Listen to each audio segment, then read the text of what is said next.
शाम ढल चुकी थी। गांव के बाहर बने मेरे कच्चे मकान के पीछे वाले तबले में भैंसों के रवाने की आवाज़ आ रही थी और उसी तबले के अंधेरे कोने में से राधा भूसे के ढेर पर लेटी हुई थी। मेरे ऊपर खड़ा था मुखिया, गांव का सबसे बड़ा दूधिया और सूदखोर। उसका 6 फुट का भारी भरकम शरीर पसीने से तर था। उसके मुंह से तंबाकू और देसी शराब की बदबू आ रही थी जो मेरी सांसें रोक रही थीं। उसने अपने धोती का छोर कमर में खोसा और मेरी तरफ झुका। उसकी लाल आंखों में वह भूख थी जो मैंने अक्सर पशुओं में देखी थी, इंसानों में नहीं। क्या हाल है रानी? उसने अपनी मोटी जीभ होठों पर फेरते हुए कहा। आज तो ना दूध है ना रुपए, तो फिर हिसाब कैसे चलेगा? मैं पीछे सरक रही थी, पर मेरे पीछे दीवार थी। मेरी साड़ी का पल्लू मेरे कंधे से सरक कर गिर चुका था और मेरी छाती डर के मारे ज़ोर ज़ोर से ऊपर नीचे हो रही थी। मुखिया छोड़ दो, कल पक्का बंदोबस्त कर दूंगी। मैं रोई। कल वो हंसा एक डरावनी हंसी। कल किसने देखा है? पागल, मेरे पास अभी मौका है और तेरे पास यह जवानी जो उस लंगड़े पति के किसी काम की नहीं। तो आज इस भूसे के ढेर पर ही सही हिसाब बराबर कर लेते हैं। उसने मेरा हाथ कलाई से पकड़ लिया। उसका हाथ लोहे के रॉड जैसा सख्त था। उसने मुझे एक झटके में अपनी तरफ खींचा। मेरा नरम शरीर उसके पत्थर जैसे सीने से टकराया। उस पल मुझे लगा कि आज मेरी इज्जत चूर चूर होकर ही रहेगी। उस तबले की, उस गोबर की महक और मुखिया की गर्म सांसों के बीच मैं बस एक मांस का टुकड़ा बनकर रह गई थी। फिर उसके बाद मुखिया ने मेरे दोनों हाथ पकड़ लिया और सीधे अपने इधर खींच लिया। मुझे लेट आया और अपना हथियार से काम करने लगा। बाप रे दोस्तों! लेकिन उससे पहले वीडियो को अभी लाइक कर दो और नीचे लाल सब्सक्राइब बटन दबाकर चैनल को सब्सक्राइब कर दो। जो लोग अभी सब्सक्राइब करेंगे उन्हें मैं अपना नंबर भेज दूंगी, इसलिए जल्दी से सब्सक्राइब कर लो। तो देर मत करो, जल्दी से सब्सक्राइब कर लो। चलो अब कहानी आगे बढ़ाते हैं। उस दिन उसने मेरे साथ वह किया जो दोस्तों इंसान की सबसे बड़ी दुश्मन उसकी गरीबी होती है। पर अगर वह गरीब एक जवान औरत हो जिसका पति अपाहिज हो, तो दुनिया उसे नोच खाने को तैयार रहती है। मेरा नाम राधा है। 2 साल पहले तक मेरा घर खुशियों से भरा था। मेरे पति सोहन खेतों में काम करते थे। हम गरीब थे पर सुखी थे। फिर एक दिन वो मनहूस एक्सीडेंट हुआ। सोहन ट्रैक्टर से गिर गए और उनकी रीढ़ की हड्डी टूट गई। वह हमेशा के लिए खाट पर पड़ गए। इलाज में जमा पूंजी तो खत्म हो गई थी, ऊपर से सर पर 2 लाख का कर्ज हो गया। घर चलाने का और सोहन की दवाइयों का बोझ मेरे कंधों पर आ गया। मेरे पास सहारा सिर्फ एक ही था, मेरी 2 भैंस। मैं रोज़ उनकी सेवा करती, चारा काटती, नहलाती और दूध बेचकर घर चलाती। गांव में दूध का सारा काम मुखिया देखता था। वह लोगों को ब्याज पर पैसे भी देता था और दूध भी खरीदता था। शुरुआती में मुखिया ठीक था। वह आता, दूध नापता, पैसे देता और चला जाता। पर जैसे जैसे सोहन की बीमारी बढ़ी, मेरी मजबूरी बढ़ती गई। मुझे अक्सर मुखिया से एडवांस पैसे मांगने पड़ते और शायद मेरी यही मजबूरी मुखिया की नीयत में खोट ले आई। अगर ये कहानी आपके दिल को छू रही हो तो अभी चैनल को सब्सक्राइब कर लीजिए, क्योंकि ऐसी सच्ची कहानियाँ सुनकर ही हमारी हिम्मत बढ़ती है। उसने मुझे घूरना शुरू कर दिया। जब मैं बाल्टी लेकर नीचे झुकती दूध निकालने के लिए तो मैं महसूस करती कि उसकी न्योई नज़रें मेरी कान पर टिकी हैं।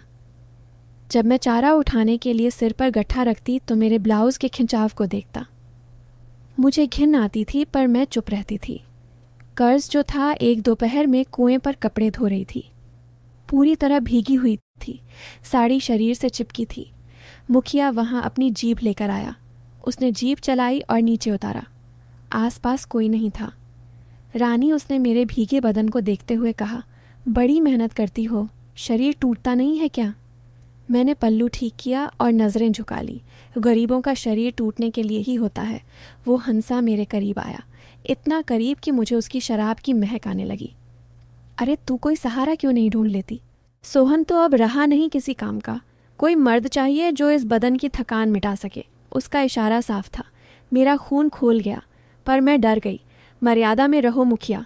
मैंने बाल्टी उठाई और वहाँ से भाग गई। उस दिन मुझे समझ आ गया था कि यह भेड़िया अब शिकार की फिराक में है। अगर आपको मेरी यह मजबूरी और दर्द समझ आए तो अभी चैनल को सब्सक्राइब कर लीजिए, क्योंकि ऐसी सच्ची कहानियाँ सुनकर ही हमारी हिम्मत बढ़ती है। उस दिन के बाद से मुखिया ने अपना रंग दिखाना शुरू कर दिया। उसने दूध के दाम कम कर दिए। अरे रानी, दूध पतला है, फैट नहीं आ रहा। वह बहाने बनाता। मेरी आमदनी आधी हो गई। सोहन की दवाइयाँ बंद होने की नौबत आ गई। एक शाम जब मैं तबले में भैंस को नहला रही थी, मुखिया आ गया। मैं अकेली थी। मेरे हाथ गीले थे, साड़ी कीचड़ और पानी से सनी थी। मुखिया ने तबले का बांस वाला दरवाज़ा लगा दिया। ये क्या कह रहे हो? मैंने पूछा। हवा आ रही है, भैंस को ठंड लग जाएगी, उसने गंदी मुस्कान के साथ कहा। वह मेरे पास आया।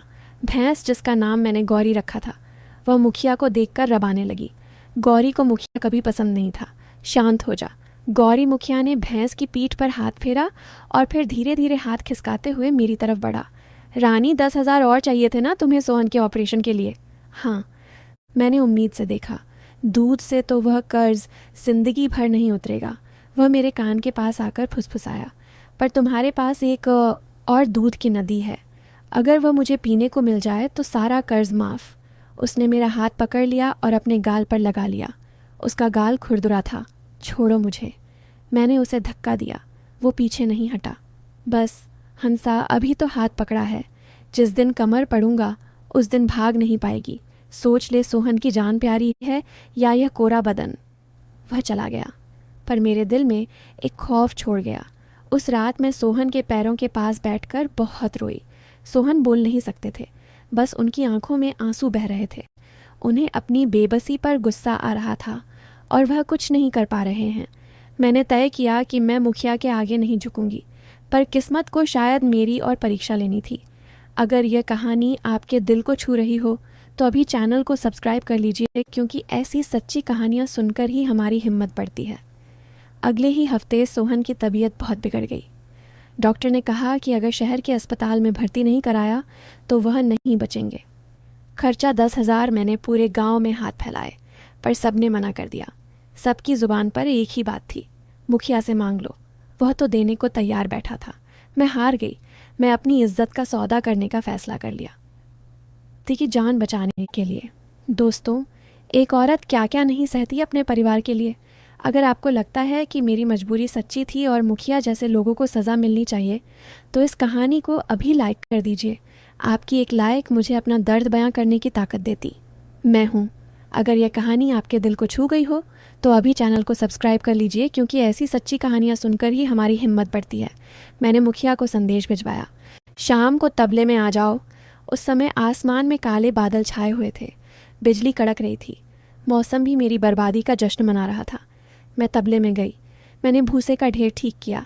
मेरी आंखों में आंसू नहीं थे, बस एक सन्नाटा था। मैंने अपनी साड़ी ठीक की, पर मन में खुद को नोच रही थी। अंधेरा होते ही मुखिया आया। आज वह अकेला था। उसने आते ही तबले की लालटेन की लौ बढ़ा दी। शायद वह मुझे उजाले में देखना चाहता था। मानो कहीं ना वह बोला, मैं जानता था प्यास तो तुझे भी लगी होगी, पर शर्मा आ रही है। उसने अपनी कमीज़ के बटन खोलने शुरू कर दिए। उसकी छाती के घने बाल देखकर मुझे उल्टी आने लगी। पैसे लाए हो? मैंने रूखी आवाज़ में पूछा। पैसे? वो हंसा। उसने जेब से नोटों की गड्डी निकाली और भूसे पर फेंक दी। ये ले, गिन लेना बाद में। अभी तू मुझे गिनने दे कि तेरे पास क्या क्या खजाना है। वह मेरी तरफ बढ़ा। मैं पीछे हटी और भूसे पर गिर गई। जैसे मैंने शुरुआत में बताया था, वो मेरे ऊपर आ गया। उसकी भारी शरीर मुझे कुचल रहा था। उसके हाथ मेरी साड़ी खींच रहे थे। ना मत करो, मेरे मुंह से निकला। अब नखरे नहीं सीधा, अब तू मेरी है। मैंने खरीदा है तुझे। उसने मेरा ब्लाउज कसकर पकड़ा। उसकी सांसें मेरे गले पर लग रही थीं। वो मुझे चूमने के लिए झुका। मैं अपनी आंखें बंद कर चुकी थी। मैंने अपने मरे हुए दिल को समझा लिया था कि यह सिर्फ एक लाश का सौदा है। तभी अचानक एक जोरदार रबाने की आवाज़ सुनाई दी। मुखिया रुका। गौरी, मेरी भैंस जो कोने में बंधी थी, वो गुस्से से पागल हो रही थी। वो रस्सी तोड़ने की कोशिश कर रही थी। अपनी मालकिन को, अपनी माँ जैसी राधा को इस तरह तड़पते देखकर उस जानवर का खून खोल उठा था। चुप कर, गौरी चिल्लाया। मुखिया, आज इसे भी देख लूँगा।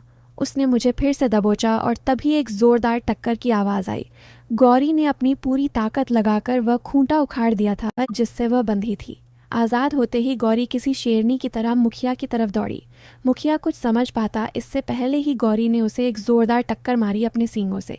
ऐ मुखिया चीखा और हवा में उड़ता हुआ दूर दीवार से जा टकराया। मैं हड़बड़ा कर उठी।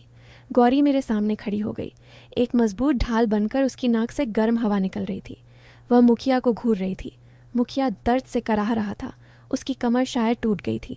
पर गुस्सा कम नहीं हुआ था। वह लंगड़ाते हुए उठा। उसने पास पड़ा एक डंडा उठा लिया। हरामखोर जानवर, आज तुझे जिंदा काट दूंगा। गौरी की तरफ बढ़ा। गौरी को मारने के लिए मुखिया ने हाथ उठाया।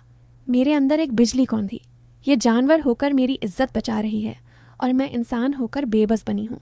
नहीं, मेरी नज़र चारा काटने वाली मशीन के पास रखी लोहे की दराती पर पड़ी। वह बहुत धारदार थी।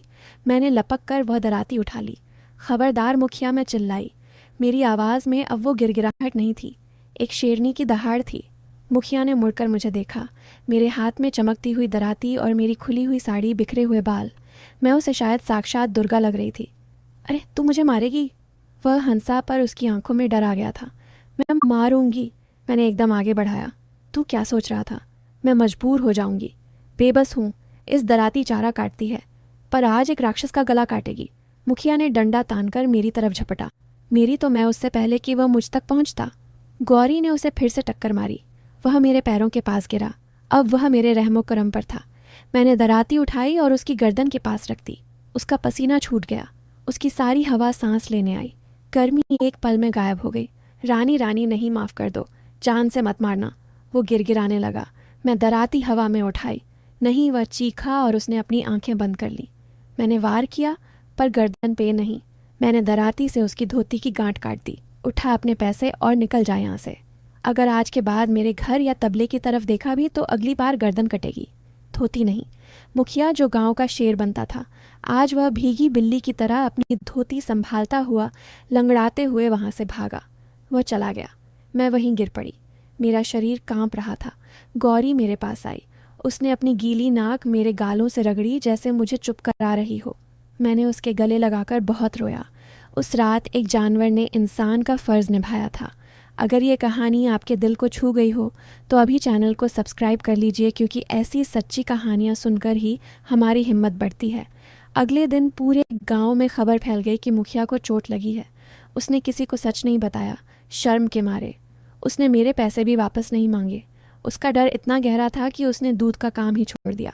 मेरी हिम्मत देखकर गांव की कुछ औरतें भी सामने आईं, जिन्हें मुखिया परेशान करता था। सब ने मिलकर उसके खिलाफ आवाज़ उठाई और उसे गांव छोड़ना पड़ा। सोहन का ऑपरेशन हुआ। सरकारी योजना से मदद मिली, क्योंकि मैंने सरपंच के सामने अपनी बात रखी थी। सोहन धीरे धीरे ठीक हो रहे हैं। आज मैं गरीब हूँ, मेहनत करती हूँ, पर मेरी नींद सुकून की है। उस तबले में आज भी अंधेरा होता है, पर अब मुझे डर नहीं लगता, क्योंकि मुझे पता है कि मेरे पास मेरी गौरी है, और उससे भी बड़ी चीज़ मेरी हिम्मत है। दोस्तों, यह कहानी हमें सिखाती है कि जब पाप का घड़ा भरता है तो भगवान किसी न किसी रूप में, चाहे वह एक जानवर ही क्यों ना हो, मदद ज़रूर भेजता है। अगर आपको मेरी और गौरी की यह दिल कहानी पसंद आई हो तो इस वीडियो को लाइक करें और शेयर ज़रूर करें। अगर यह कहानी आपके दिल को छू गई हो तो अभी चैनल को सब्सक्राइब कर लीजिए, क्योंकि ऐसी सच्ची कहानियाँ सुनकर ही हमारी हिम्मत बढ़ती है।